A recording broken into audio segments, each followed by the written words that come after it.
Steps to machine safety. 1. Keep safeguards affixed and secured to the machine.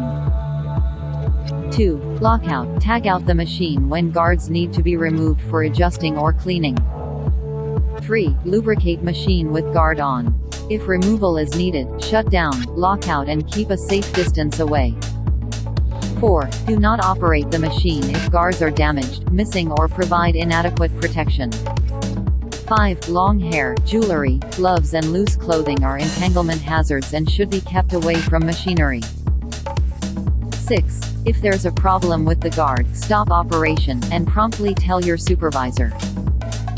7. Don't allow guards or falling objects to create pinch at hazards within the moving parts.